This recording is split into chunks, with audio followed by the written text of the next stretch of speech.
Hello दोस्तों, स्वागत है आप सभी का मेरे यूट्यूब चैनल SWS क्लासेस में, जहां आज हम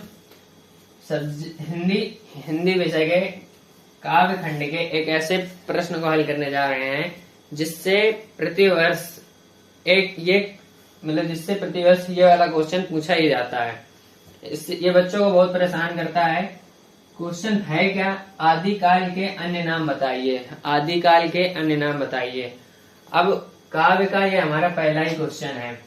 अब आदिकाल के नाम कितने हैं? मुख्यतः इसके 6 नाम है। कितने हैं? 6 नाम है कौन कौन से? पहला तो खुद आदिकाल। अब आदिकाल नाम किसने दिया था उसके बारे में जानते हैं। तो किस कवि ने आदिकाल नाम दिया था? तो हजारी प्रसाद द्विवेदी ने आदिकाल नाम दिया था। अब आदिकाल को अपभ्रंश काल भी कहते हैं। तो आदिकाल को अपभ्रंश काल कहते हैं। तो अपभ्रंश काल किस कवि ने दिया था? तो चंद्रधर शर्मा गुलेरी ने आदिकाल को अपभ्रंश काल कहा था। और तीसरा नाम क्या है? बीजवपन काल। बीजवपन काल इसको किस कवि ने कहा था? तो महावीर प्रसाद द्विवेदी जी ने आदिकाल को बीजवपन काल कहा था। चौथा नाम है वीरगाथा काल। वीरगाथा काल जो रामचंद्र शुक्ल जी ने आदिकाल को वीरगाथा काल कहा था। अब 5वां नाम आता है चारण काल। चारण काल, अब चारण काल किस कवि ने कहा था? डॉक्टर रामकुमार वर्मा जी ने आदिकाल को चारण काल कहा था। और आखिरी 6ठा नाम जो है वो है सिद्ध सामंत काल। सिद्ध सामंत काल राहुल सांकृत्यायन जी ने आदिकाल को कहा था। अब इसको याद करने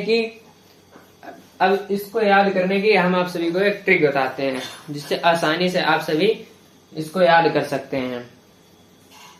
तो दोस्तों, मैंने अभी बताया कि आदिकाल के अन्य 6 नाम हैं। आदिकाल को लेकर कुल 6 नाम हैं। तो अब इन 6 नामों को याद कैसे करें, ये क्वेश्चन आता है सभी के मन में। तो 6 नाम है, अलग अलग नाम है, अलग अलग कवियों ने दिया है, कैसे याद करेंगे? तो इसके एक आसान बनाने के लिए इसको मैंने एक ट्रिक बनाई है जो मैं आप सभी को बताता हूँ, जिससे आसानी से आप याद कर सकते हैं। तो है क्या? पहले ध्यान सुनिएगा। अपभ्रंश चंद्र के महावीर बीज से हजारों आदि हुए। वीर रामचंद्र हुए, राहुल भी सिद्ध हुए, राम कुमार के चरण छुए। आपको हल्का हल्का समझ में तो आ ही रहा होगा। अब देखते हैं इसको। इसका नाम ये लिखा ही है अपभ्रंश काल। इसमें लिखते हैं अपभ्रंश काल। तो अपभ्रंश काल किसने दिया था? तो चंद्र से याद रखिएगा, चंद्रधर शर्मा गुलेरी। क्या आ जाएगा? चंद्रधर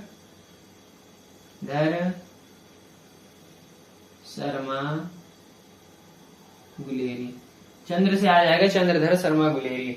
उसके बाद महावीर से तो आपको पता ही चल रहा है, महावीर प्रसाद द्विवेदी जी। तो महावीर प्रसाद द्विवेदी जी ने क्या नाम दिया था आदिकाल को? तो बीज से पता चल रहा है बीजवपन काल। बीजवपन काल। अब आगे आते हैं हजारों से याद रखिएगा, हजारी प्रसाद द्विवेदी।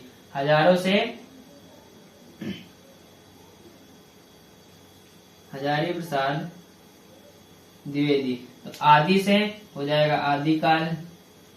आदि से आदिकाल। अब वीर से याद रखिएगा वीरगाथा काल।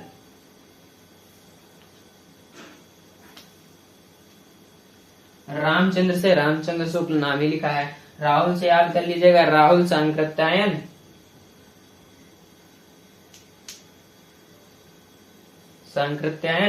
सिद्ध से सिद्ध सामंत काल।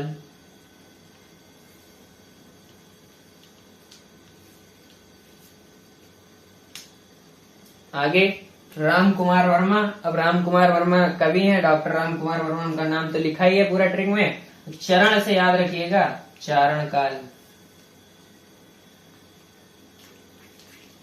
तो इससे हम आसानी से इस 6 के 6 नामों को याद कर सकते हैं। अगर मेरी ट्रिक आप सभी को अच्छी लगे तो वीडियो को लाइक जरूर करें और चैनल पर नए हैं तो चैनल को सब्सक्राइब जरूर करें। मेरा नेक्स्ट वीडियो जल्दी आपके सामने आएगा। धन्यवाद।